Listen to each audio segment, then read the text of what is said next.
What's cracking, fam? T-Money down in the dungeon, bringing you guys another collection update. I got a sweet, large, juicy package from Diabolic DVD today, so I wanted to share the goodness with you before I call it a day. It's been a long day. I have been pretty much just making runs to my storage unit and back and forth a trillion times today. Kind of trying to get all my shit out of that storage unit and back into the basement.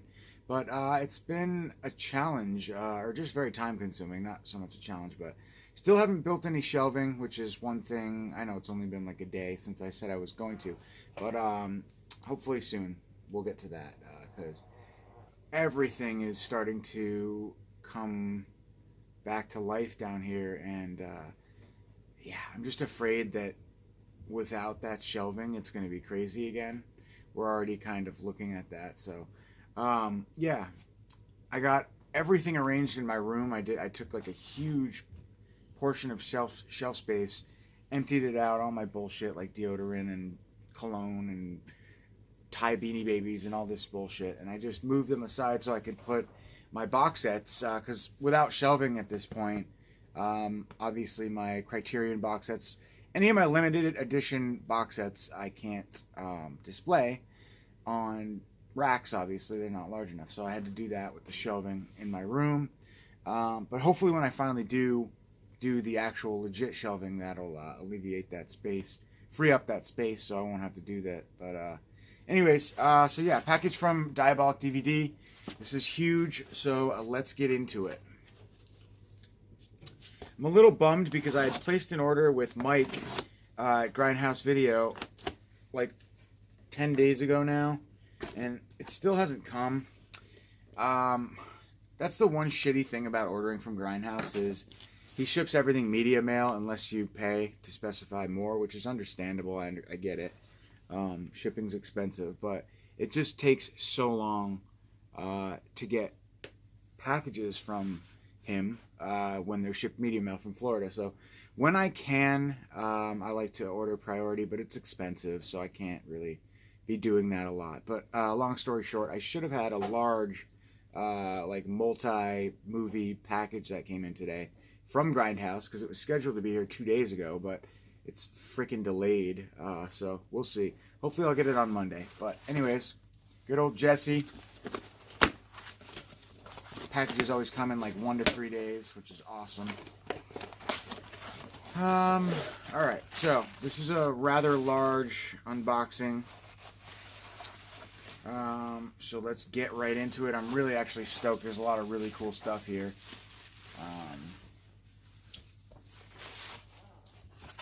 A lot of German media books and goodness like that, but we're going to start off with Nosferatu. This is the new TV show, Nosferatu. I caught the first episode. I didn't love it, but I didn't dislike it.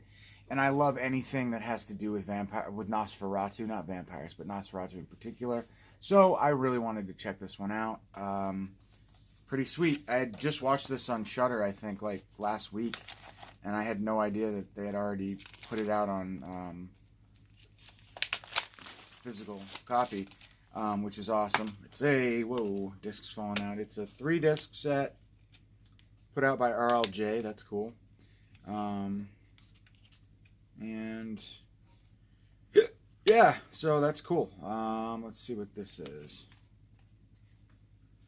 Some sort of reversible artwork. Oh, that's actually really awesome.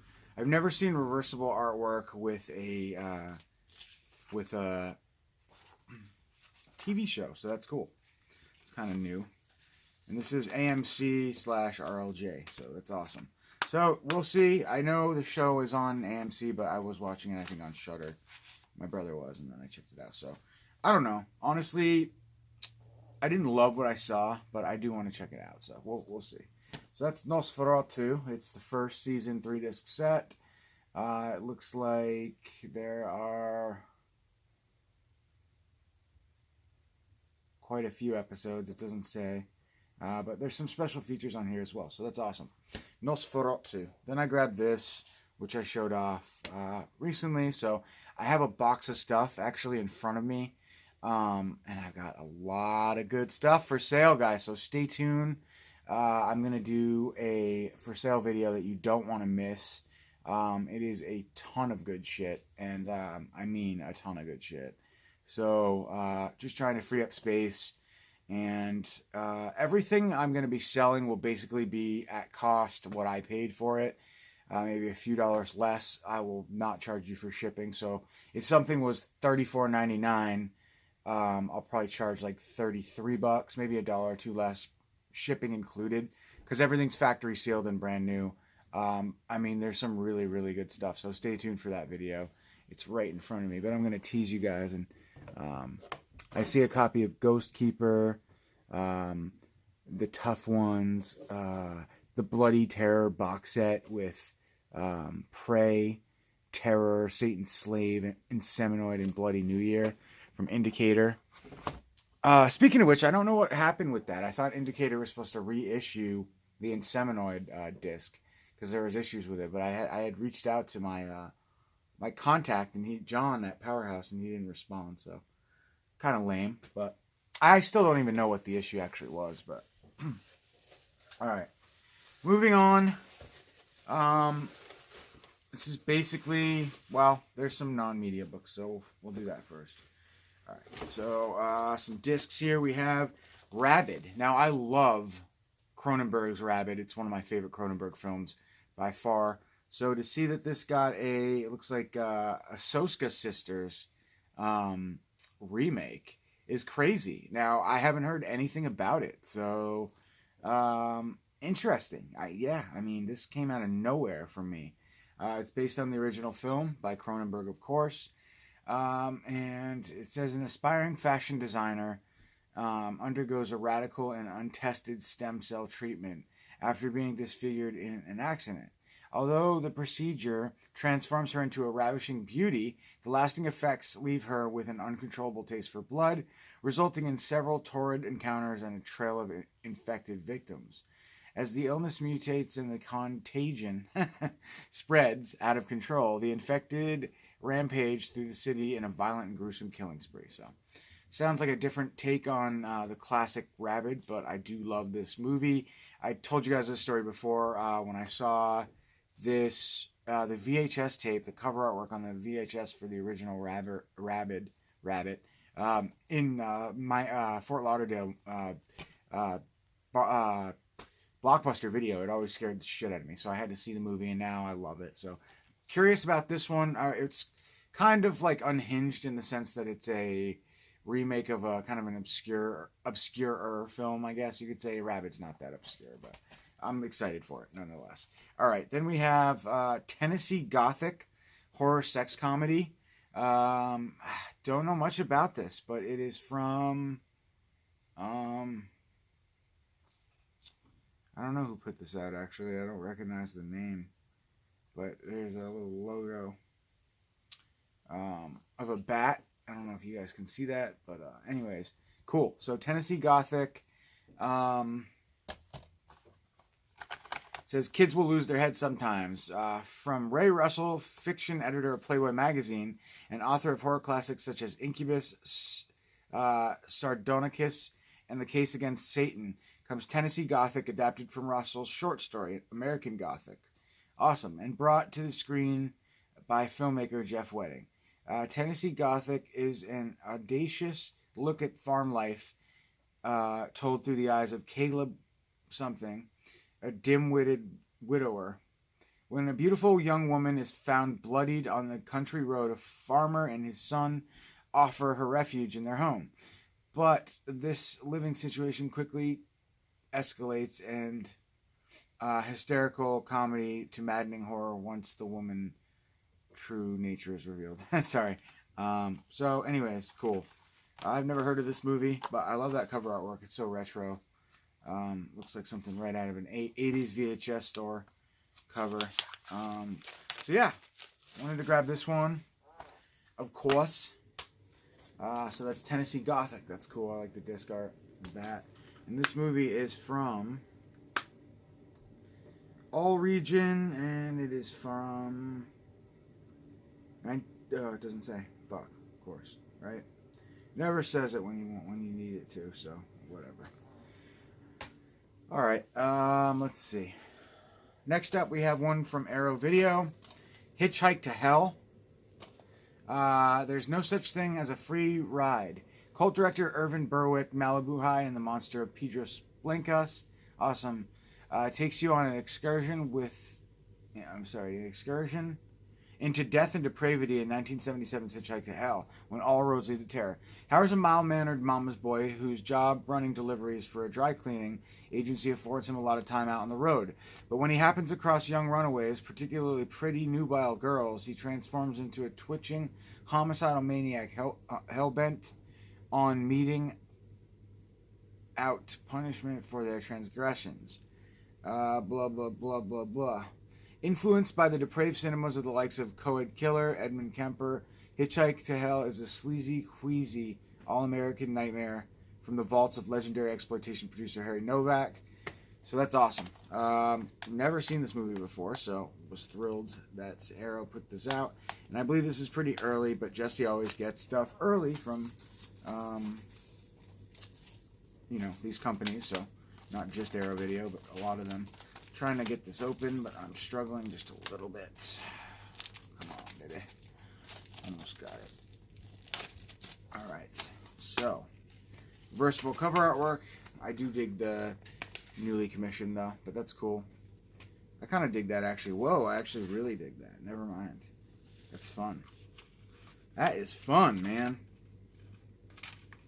There's no such thing, and it's very different. The other one is very, traditional Arrow cover artwork, but this one is very different. So I like that. That's cool. Awesome. Brand new 2K restoration of the film as well, so that's super cool. Tons of special features.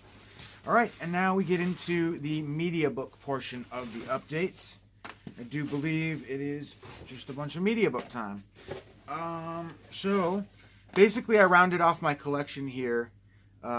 Before I get into this, though, I felt like there was something else, but maybe not. Did I put something? No. Okay. So we have Play Motel, which has got some nudity on it. So I've got to. I can't really show you the front cover, but it's basically think Terrifier, I guess. But yeah, I don't know much about this. I know that it's something to do with murders.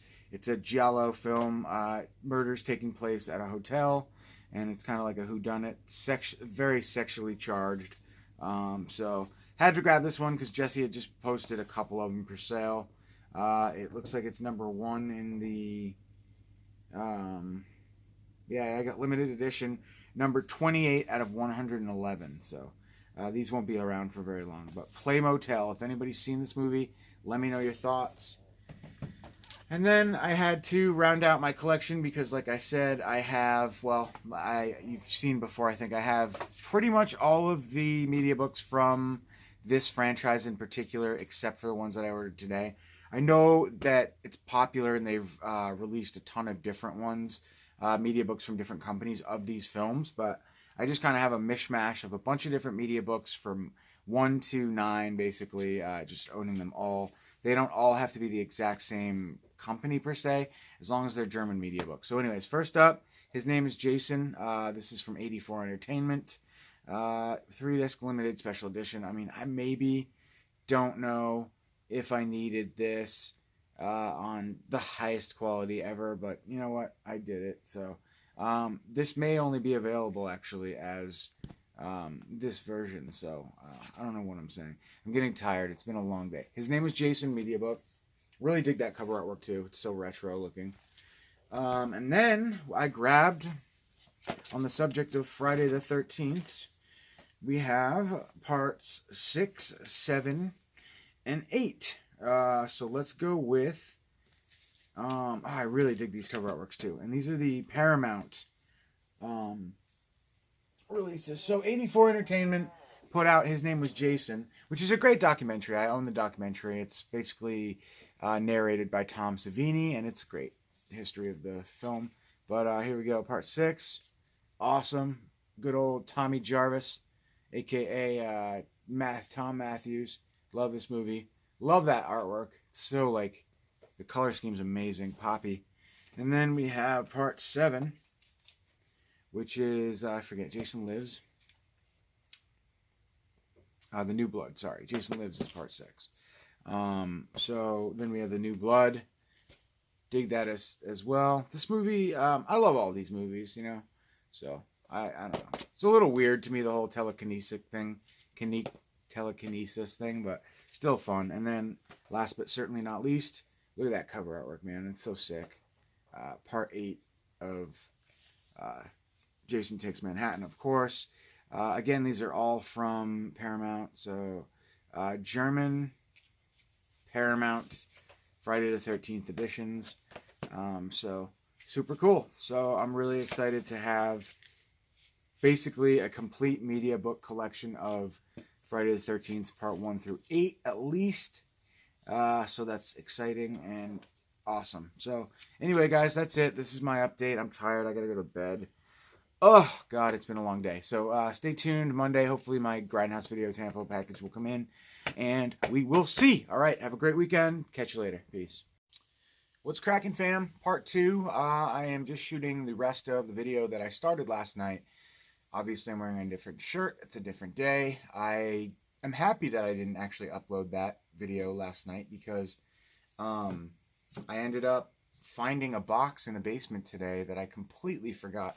Camera's a little crooked.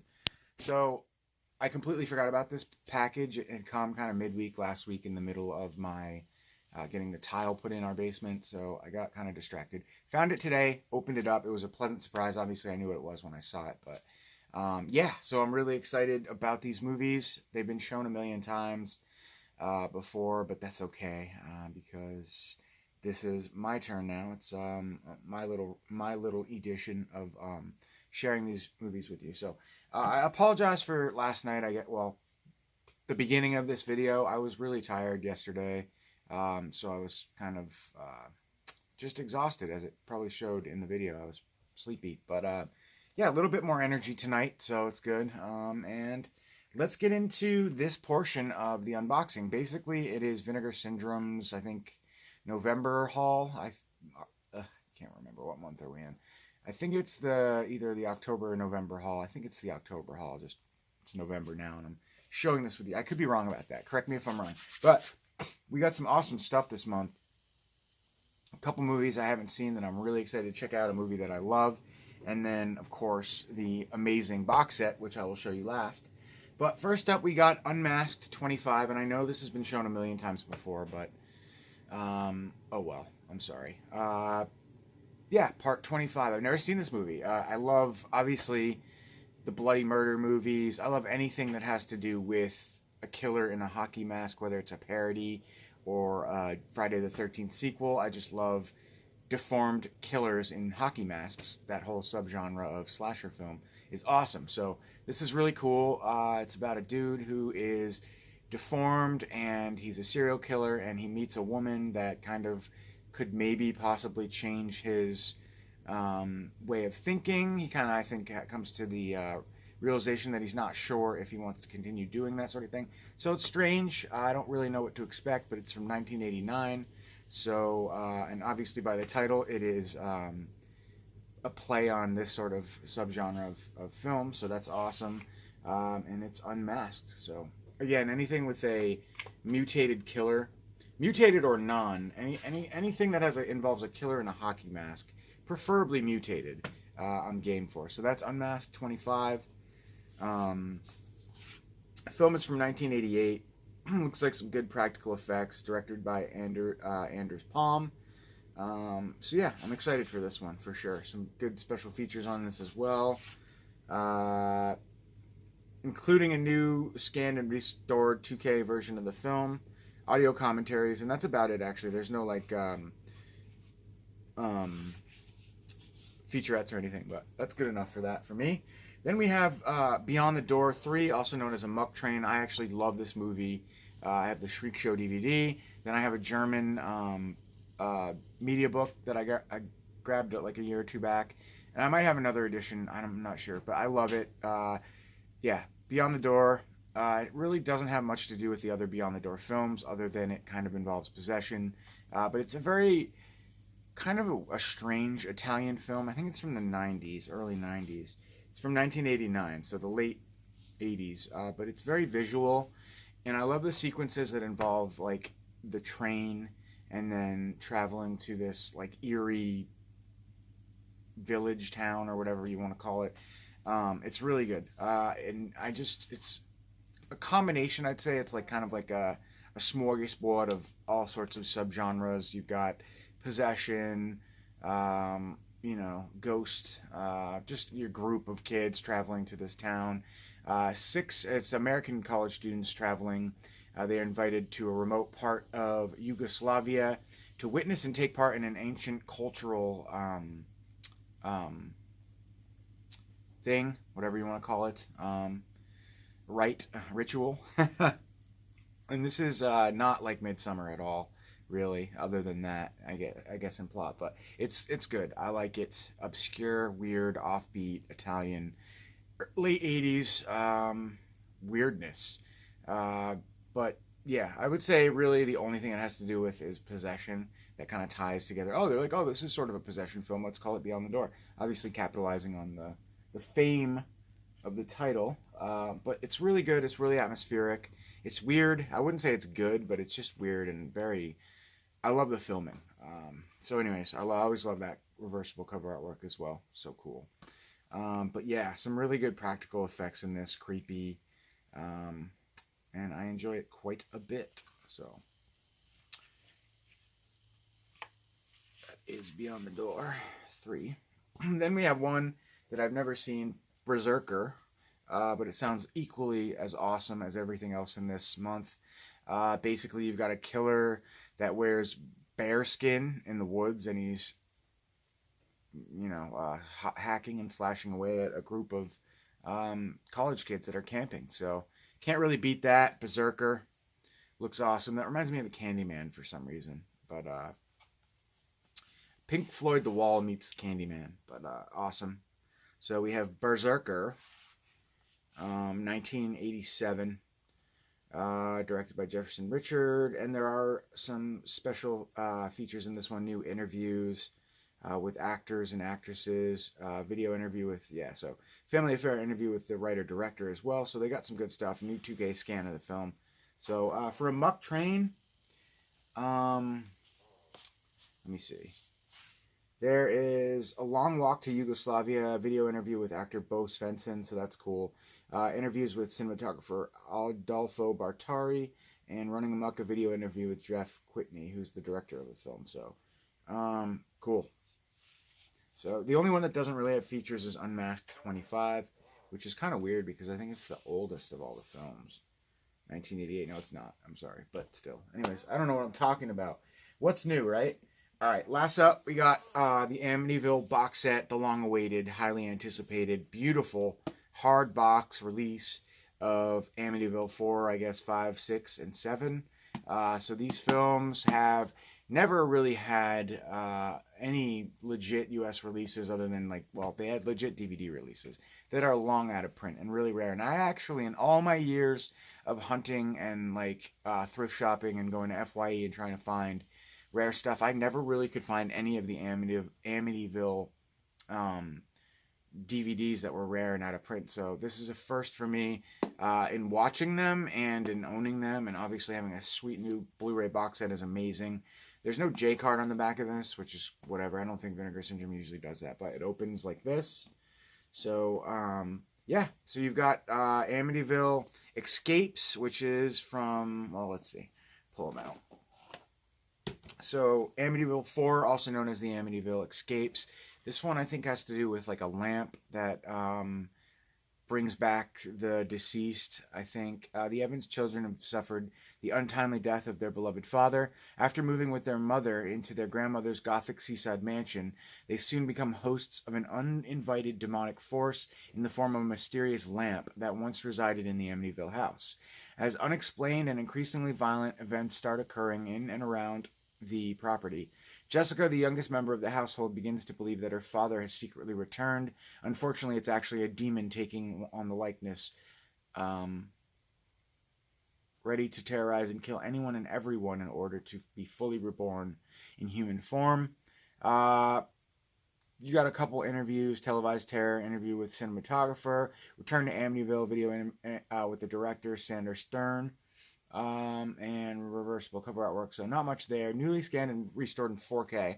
So that's awesome. So we have Amity 4, The Evil Escapes. Then we have Amityville from, I guess, part 5, but 1992.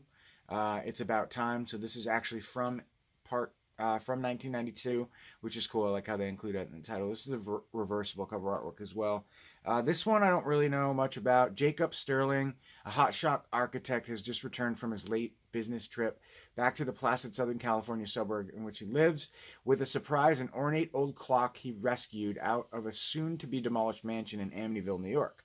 So Amityville travels, the possession travels to California based on a clock that this gentleman brings home, and he and his family begin to change ever so slightly at first into something evil and very deadly.